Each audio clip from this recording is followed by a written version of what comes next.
Prezados telespectadores, né? É um prazer poder participar do congresso, né, que está sendo feito aí pela empresa RDZ, né, de São Paulo. Acho que é um ponto de partida muito interessante para as empresas de cobrança e para as empresas também em geral que lutam contra a inadimplência, né, que assola o nosso país, né. O meu nome é Leandro Andrade, né? Eu sou advogado, sou sócio desta empresa que é a Arca. A Arca significa Andrade Recuperação de Crédito e Advocacia. E nós estamos na ativa aí desde janeiro de 2016, então vamos completar 3 anos de atividade. E nesses 3 anos a nossa matriz ela fica aqui em Belém do Pará, tá?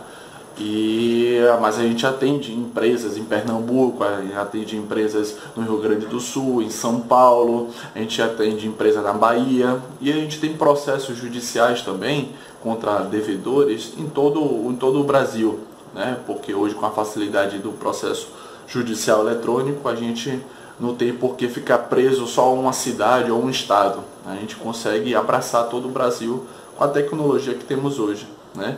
E eu atuo nesse segmento desde meus 15 anos de idade, então já são aí praticamente 16 anos de experiência de cobrança e nos últimos 3 anos decidimos montar a Arca e nesse tempo aí, menos de 3 anos de atividade, a gente conseguiu cerca de 100 clientes ativos, certo? Que hoje a gente consegue abraçar todos eles e consegue dar um retorno satisfatório na questão da redução da inadimplência, né? Tem clientes aqui que possuía mais de R$1 milhão para receber no seu passivo e graças à parceria com a Arca conseguiu aí um êxito muito grande, né? A gente fala num percentual aí em torno de 70% e graças a esse recebimento e essas promessas de recebimento, a empresa conseguiu respirar, dar a volta por cima e voltar com força total ao mercado, né? Então o nosso assunto, né, que a gente vai abordar hoje é justamente a questão de como evitar ou reduzir a inadimplência, tá? Evitar é muito difícil, né? Por que é muito difícil evitar a inadimplência? Porque no nosso país, primeiro, a concorrência é muito grande, né?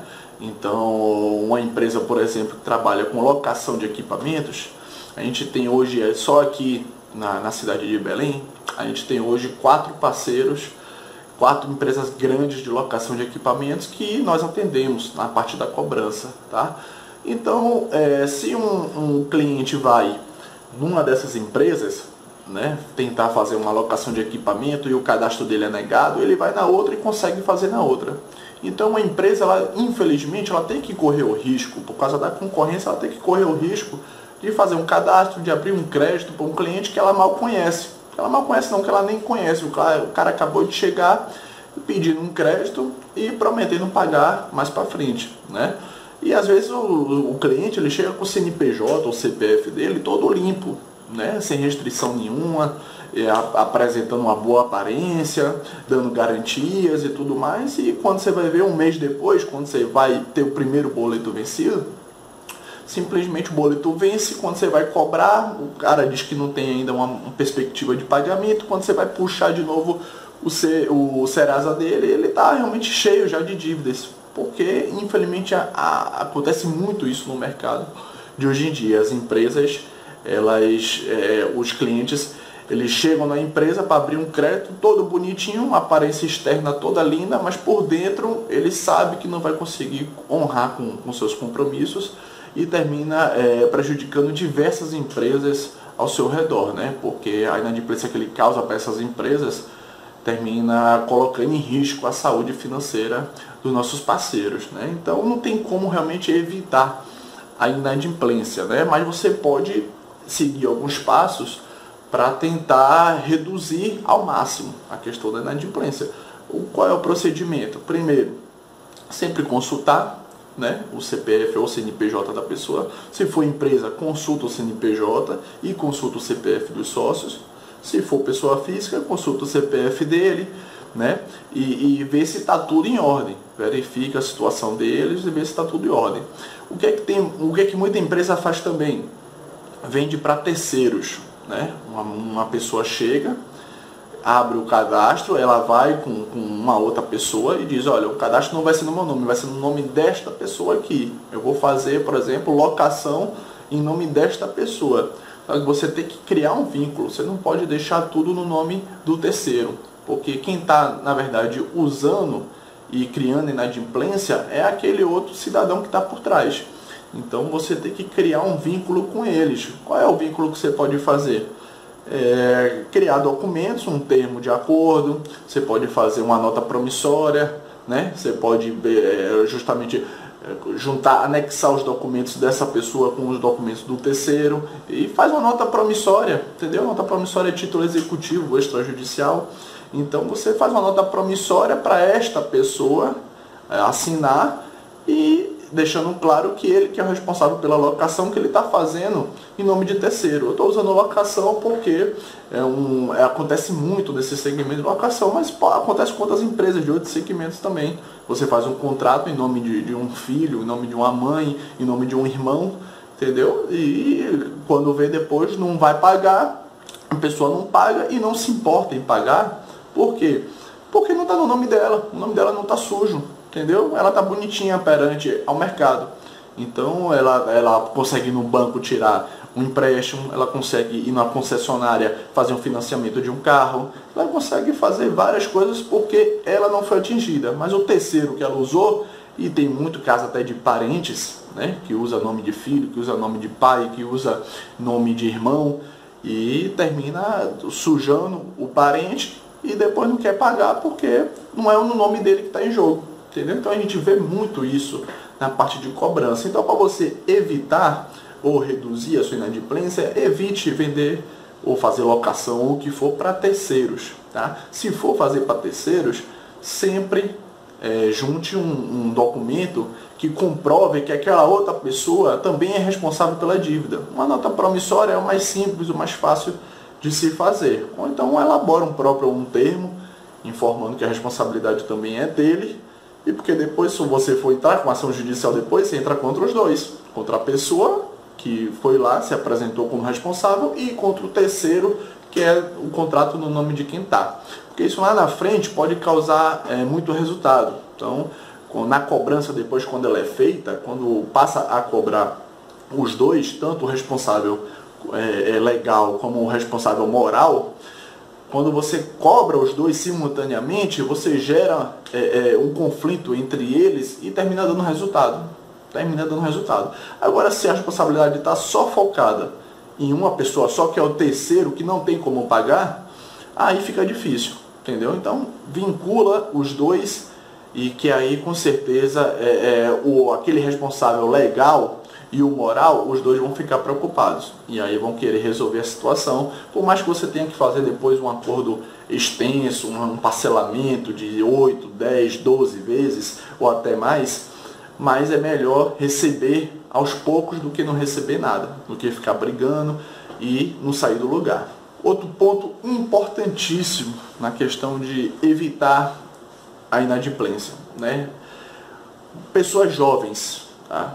Eu posso dizer que eu ainda sou uma pessoa jovem, com 31 anos de idade, mas eu vejo muito caso aqui na cobrança, o que eu acabei de falar dos terceiros. Acontece com terceiros jovens, a pessoa que acabou de ingressar no mercado profissional e de repente ela já quer abrir um crédito grande. Vamos supor, vou fazer uma compra ali de 100 mil reais, e não sei quantas prestações que eu vou pagar, emite aí tantos boletos para mim que eu vou pagar.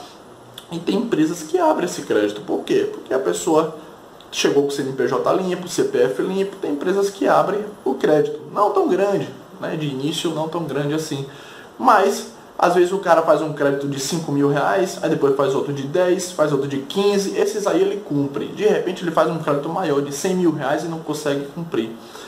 E muitos casos aqui, o que a gente está vendo? Pessoas jovens. Muitas empresas, quando a gente vai consultar o sócio tem 19, 20, 21 anos de idade. É muito difícil você ver um jovem assim já conseguindo construir uma empresa que vai fazer grandes créditos na praça, vai fazer grandes investimentos. A não ser que essa pessoa tenha uma família forte por trás, que tenha condições de fazer esses investimentos. Mas, se não for isso, se não for esse o caso, e mesmo assim, se for esse o caso, ainda corre o risco da família não assumir depois a responsabilidade, dizer que o negócio não deu certo, que ele que tem que se responsabilizar e tudo mais. Mas, mesmo que não for esse caso, é muito perigoso, entendeu? É muito perigoso. Por quê? Porque o jovem, ele acabou de entrar no mercado, ele não tem o suporte, a experiência necessária para assumir uma responsabilidade grande, né? E depois, quando você vai ver, ele não tem nome, nada no nome dele. E normalmente quem é que está se dando bem nisso? É uma pessoa por trás, que pega uma pessoa jovem, tá? De 19, 20, 21 anos, que está com o nome limpo, aí o outro vai por trás, pega essa pessoa, promete coisas para essa pessoa jovem se ilude, e ele faz, vamos abrir uma empresa no seu nome, vamos abrir um crédito ali numa empresa que a gente está precisando, vamos abrir um crédito ali num banco que a gente está precisando, como você está limpo, a gente consegue. De início vai ser coisas pequenas, mas depois a gente consegue coisas, daqui a um ano a gente consegue coisas grandes. Só que ele não vai ter condições de assumir essas responsabilidades. A pessoa que está por trás não vai querer honrar com isso, e o jovem não tem como honrar, porque está sendo apenas usado. Então, quando vier uma empresa que os sócios sejam muito jovens, você desconfie. Então, você faça o que a gente falou na etapa anterior. Vincule também o débito, não só a empresa e o sócio que é muito jovem, vincule também a outra pessoa que se diz responsável pela empresa. Porque essa pessoa ela pode chegar na sua empresa e dizer, eu sou o responsável por esse pagamento. Tudo que acontecer, eu sou responsável. Mas da boca para fora, todo mundo fala. E na hora que você vai cobrar, na hora que você vai entrar com uma ação judicial, ele vai dizer, não falei nada disso, eu não sou responsável por esse débito. Tem assinatura minha? Tem alguma prova? Algum pedido meu? Tem alguma... Até o cara fala até em câmera e filmagem, tem alguma filmagem minha? Entendeu? Tem alguma ligação minha gravada? Então ele já se faz de vítima e deixa o outro, o terceiro, totalmente desguarnecido, e esse terceiro não tem como arcar com essa responsabilidade. Então é mais uma situação, quando você vê uma empresa que seja comandada no papel, não digo na ativa, mas no papel, que ela seja comandada por pessoas muito jovens, você desconfie. Desconfie porque é muito estranho. A grande maioria das empresas, grande maioria não, 99% das empresas que vêm para cá, para a gente cobrar, e quando a gente consulta, elas são comandadas por jovens de 20, 22, 23 anos, a gente sabe que eles não têm responsabilidade nenhuma sobre isso. Legalmente tem, mas moralmente eles não são responsáveis, foram apenas usados para isso, e eles não têm como pagar depois. Então sempre vincule, procure saber quem é realmente o responsável moral pelo débito, porque o legal no papel ali são esses jovens, mas procure saber quem é o responsável moral para vinculá-los ao débito também, entendeu? Porque aí você futuramente, quando for entrar com a ação, você tem documentos para isso, entendeu? E você pode atingir o responsável de fato. E isso é bom, porque mais para frente vai evitar que essa pessoa prejudique outras pessoas, porque um cidadão que ele consegue sair abrindo crédito por aí, fazendo cadastro com o nome dos outros, o famoso laranja, ele não para. É um vício que eles têm.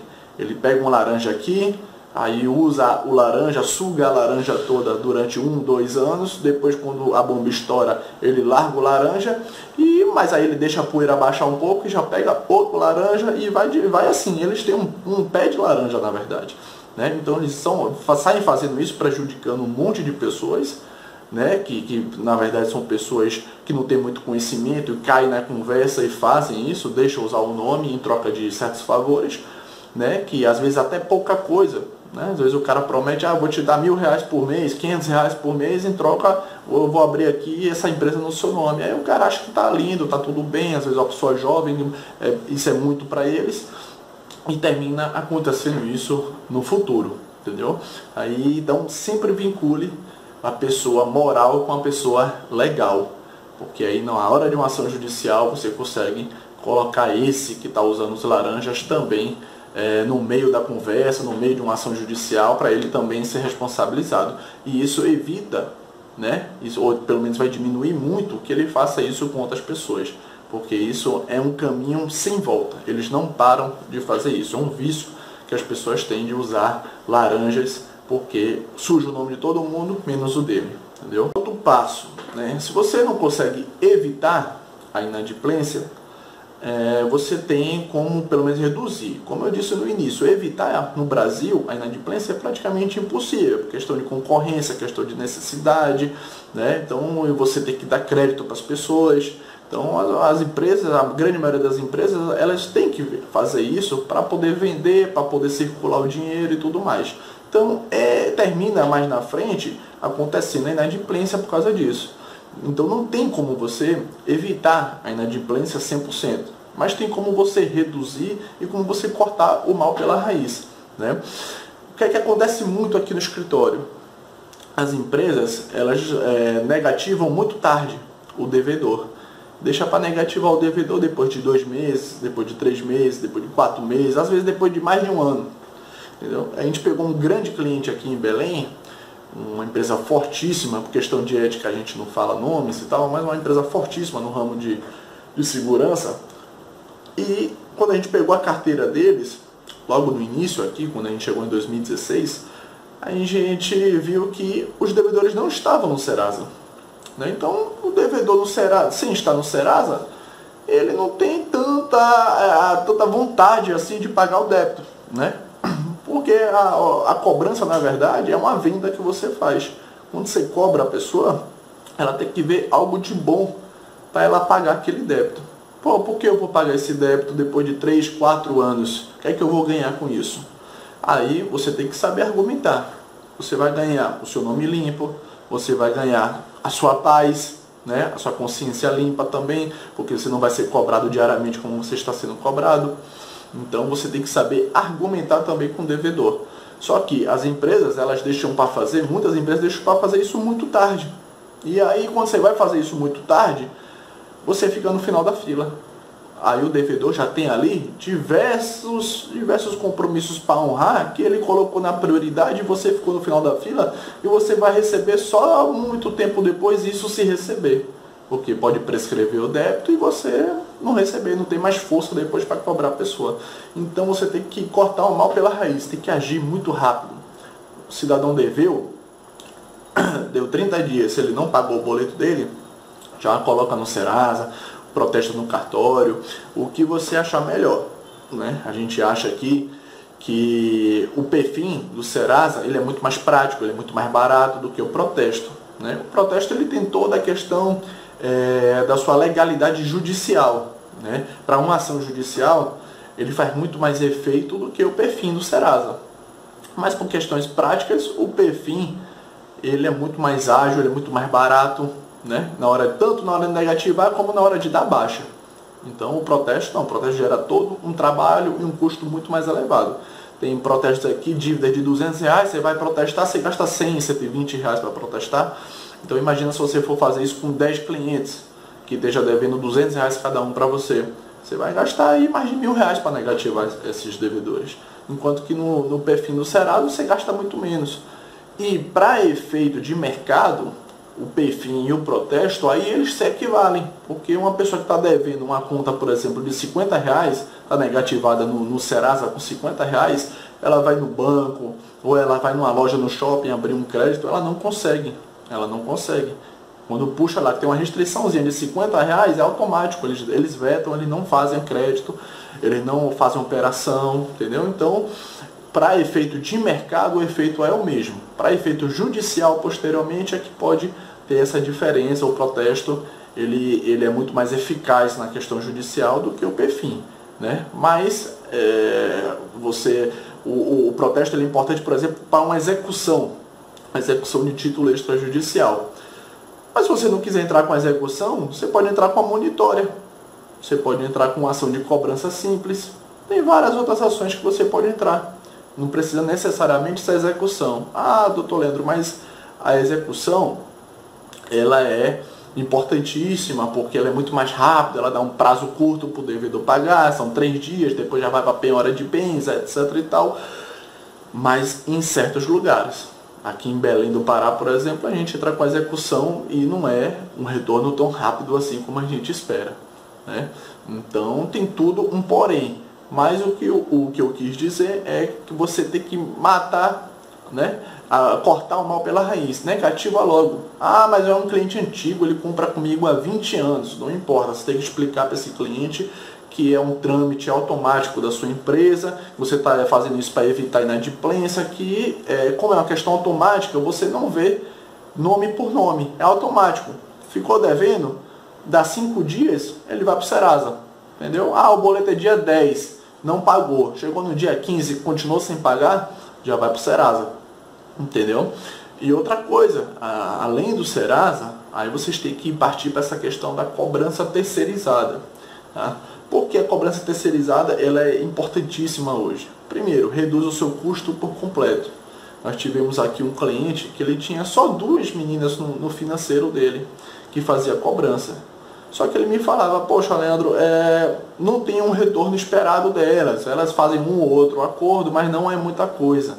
Tem muita cobrança aí de valores altos que estão paradas.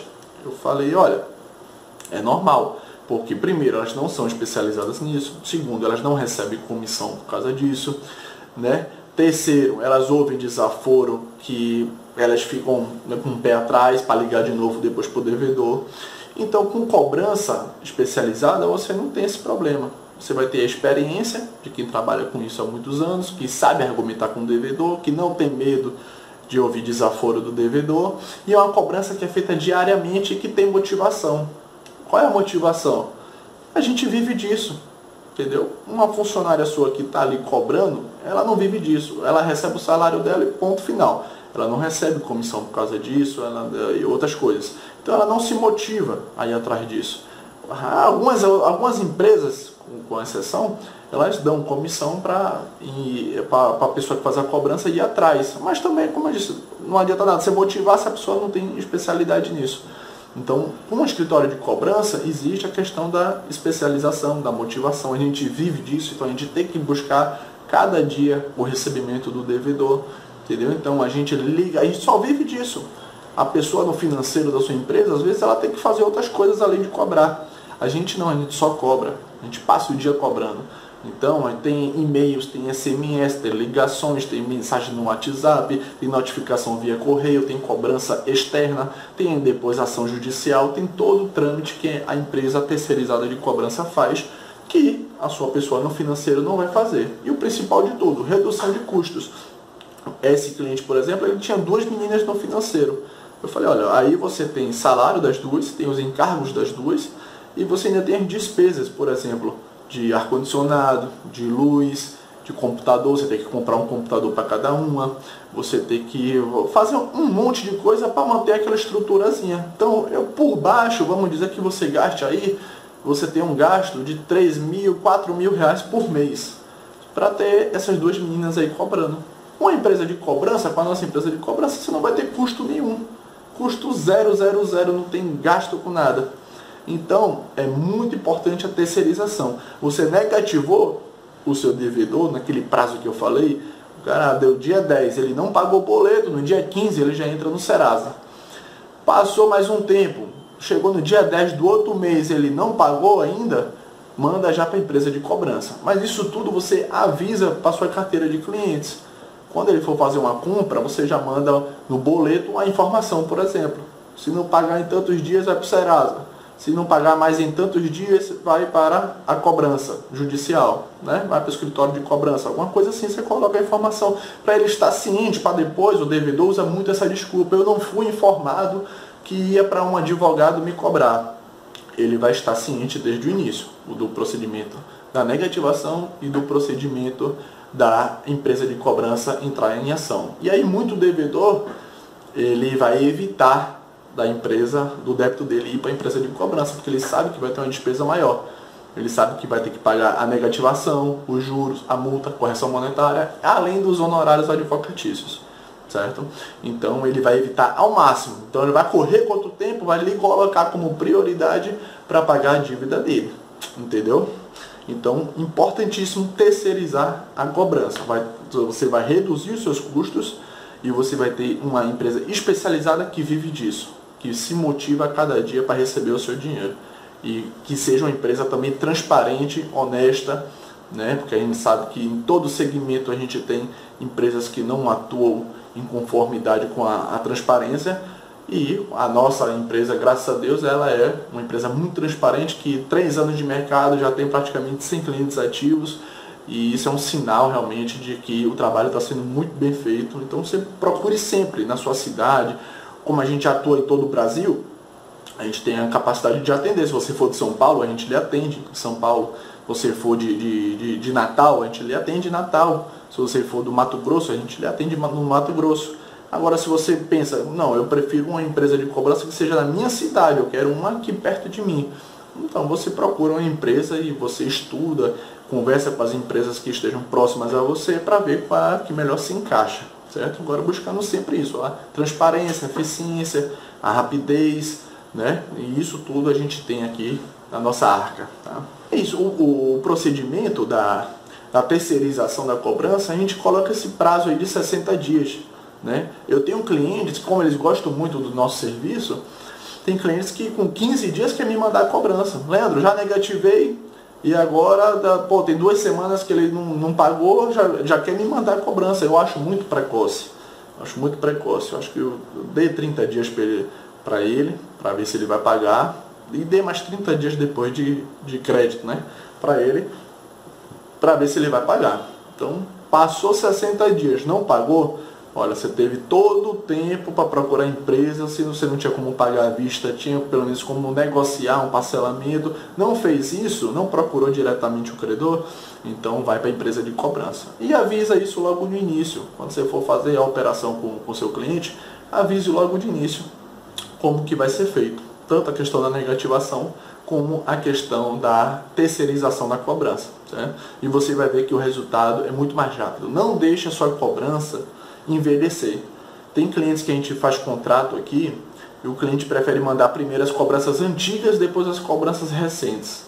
E eu digo que isso é um grande erro, porque, por exemplo, estamos em 2018. Eu acabei de fechar um grande contrato aqui em Belém, uma empresa muito forte também de locação, que ela me mandou cobranças de 2013 e 2014, dizendo que queria testar o nosso escritório. Eu falei, tudo bem, o teste é válido, né? Agora, você sabe que é muito mais difícil receber as cobranças antigas, praticamente prescritas, do que receber as mais recentes. Por quê? Porque às vezes a empresa, se não pagou até hoje, ela já deve ter fechado, ela deve estar usando um outro laranja, né? Como a gente falou bastante de laranja aqui, deve estar usando o nome de outra pessoa já no mercado, já abriu um outro CNPJ, entendeu? Ou a empresa realmente faliu de vez, os sócios faliram de vez.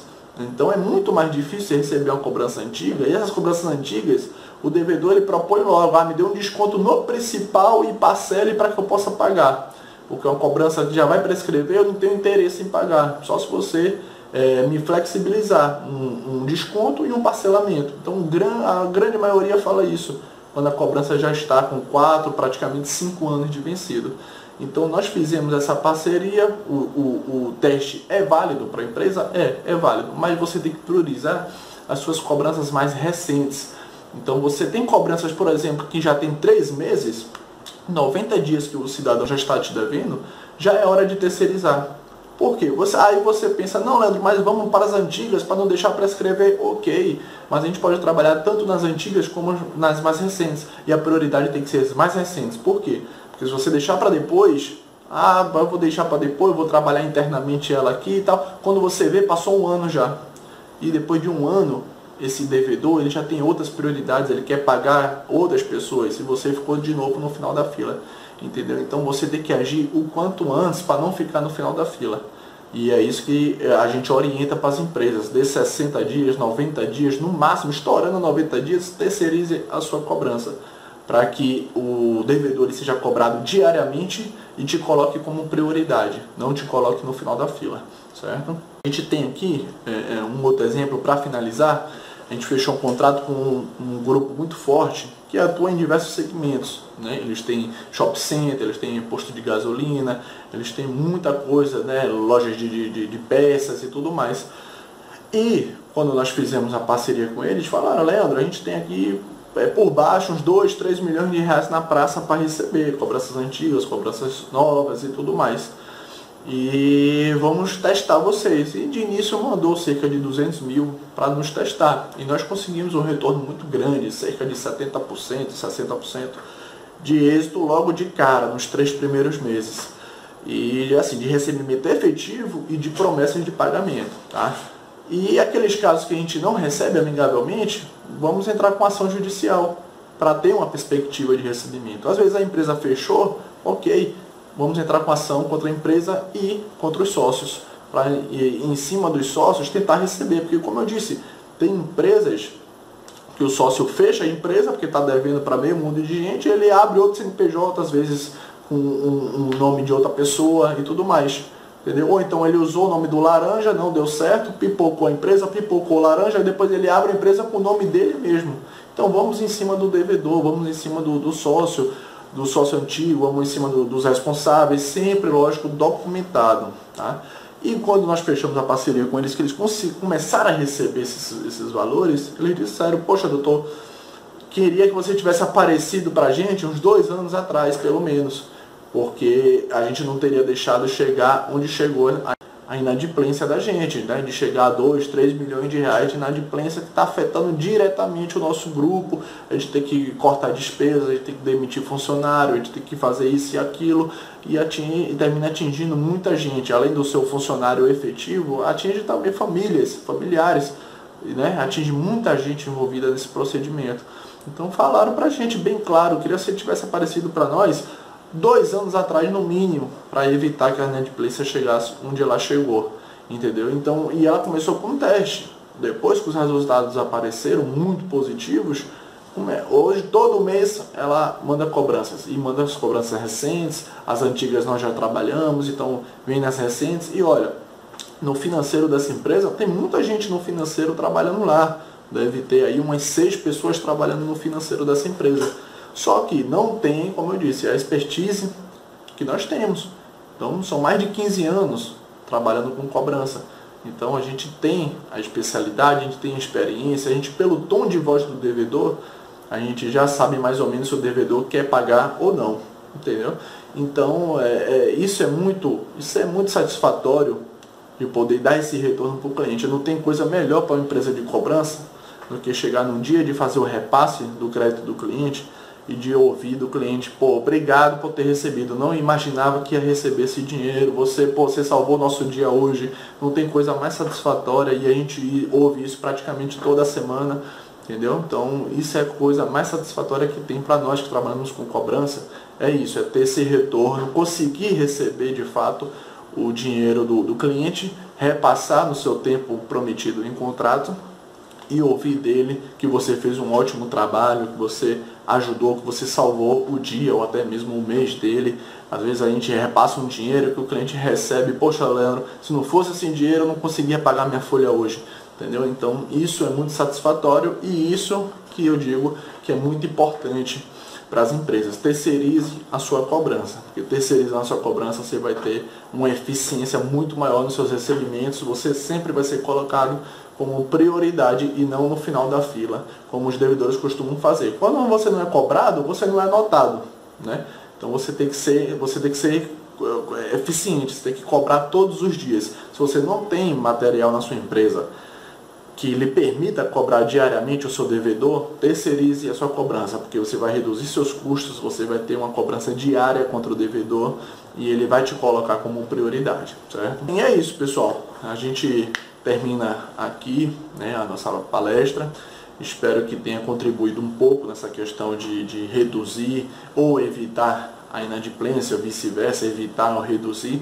Como eu disse, é muito difícil evitar a inadimplência no nosso país, né, e em outros países também, né? A gente sabe que a inadimplência não é só no Brasil, e é muito difícil evitar, mas reduzir, dá para reduzir muito. muito, dá para reduzir, mas se você for eficiente, se você agir certinho, se você tiver um parceiro de cobrança que faça a sua cobrança com transparência, com honestidade, com eficiência, com rapidez, então você vai ter o retorno desejado, certo?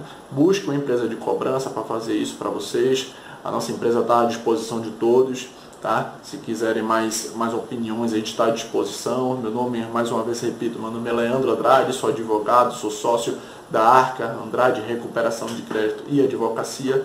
Muito feliz de participar, né, desse congresso aí, que é o primeiro, que com certeza vai ser o primeiro de muitos, tá? E fico à disposição para maiores esclarecimentos. E quem quiser só é pesquisar arcaadvocacia.com.br. Ele está à disposição de todos vocês, tá bom? Obrigado aí, uma ótima semana a todos vocês.